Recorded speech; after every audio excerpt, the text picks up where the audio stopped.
Bonjour chers frères et sœurs dans la foi, bonjour chers auditeurs, je suis le pasteur Paul Abesolomito, votre serviteur. Je voudrais nous conduire ce matin dans une méditation intitulée « La poubelle intérieure ». Elle est tirée du texte des Proverbes au chapitre 19, le verset 11. Il est écrit « L'homme qui a de la sagesse est lent à la colère, et il met sa gloire à oublier les offenses. » Notre hygiène de vie dépend souvent de gestes simples que nous devons répéter chaque jour. Se brosser les dents, balayer sa maison, se laver, changer de vêtements, faire la lessive ou la vaisselle. Ces actions deviennent avec le temps partie intégrante de notre vie. Il en est de même de l'usage de certaines choses qui produisent des déchets dans nos maisons et par conséquent, le besoin d'avoir une poubelle pour les gérer. La gestion quotidienne des ordures participe donc de notre bien-être et de notre bonne santé. Sur les plans moral et spirituel, le même principe vaut également.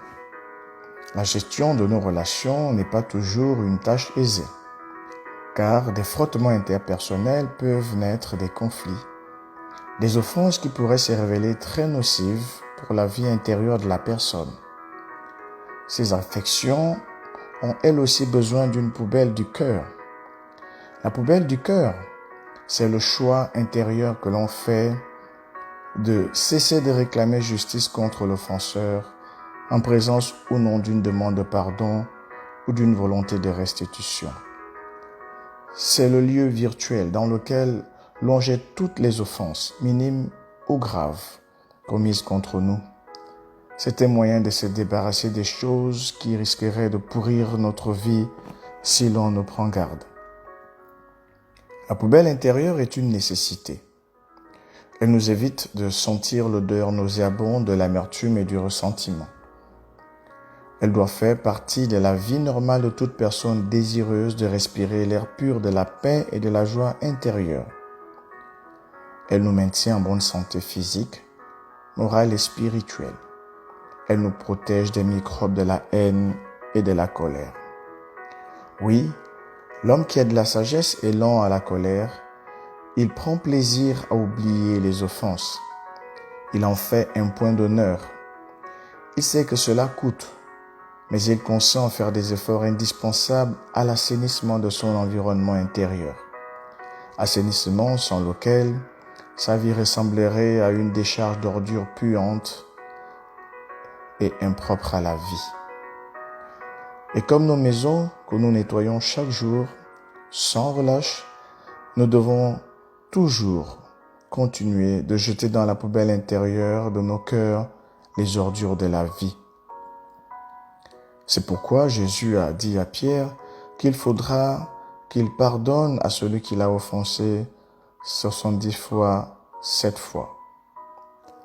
C'est ce que fit Joseph, qui mit dans une grande poubelle de son cœur les offenses de tous ceux qu'il avait contrariés sur les chemins de sa vie.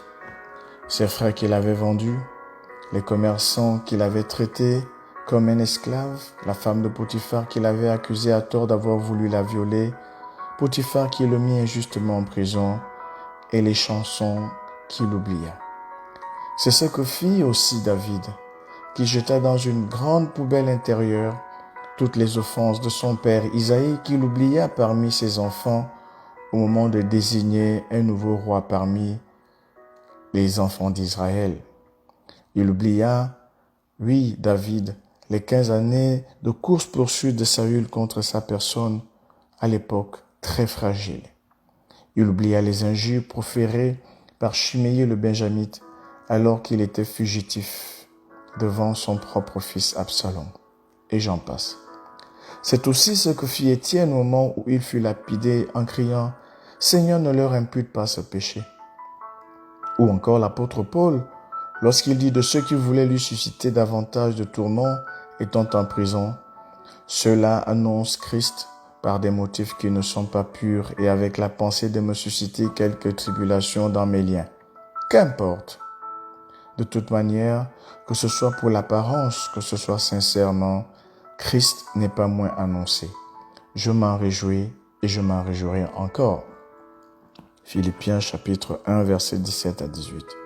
Jésus, notre modèle parfait, lâchement assassiné par des mains impies, a dit « Père, pardonne-leur car ils ne savent pas ce qu'ils font. » Ils avaient tous compris que le pardon libère réellement, tandis que le non-pardon embrigade et empoisonne son possesseur. Vous aussi, vous pouvez dès à présent constituer votre poubelle intérieure dans laquelle vous jeterez toutes les offenses de cette semaine. Mais souvenez-vous qu'une poubelle ne se garde pas longtemps dans la maison. Elle doit être jetée. Et je vous indique un lieu par excellence où vous pouvez constamment vider votre poubelle. C'est à la croix de Christ. Il a dit « Venez à moi, vous tous qui êtes fatigués et chargés, et je vous donnerai du repos. » Matthieu chapitre 11, verset 28. Alors je vous souhaite une bonne semaine avec ce principe. Constituez-vous une poubelle et ne gardez pas les offenses dans vos cœurs. Que Dieu vous bénisse. Amen.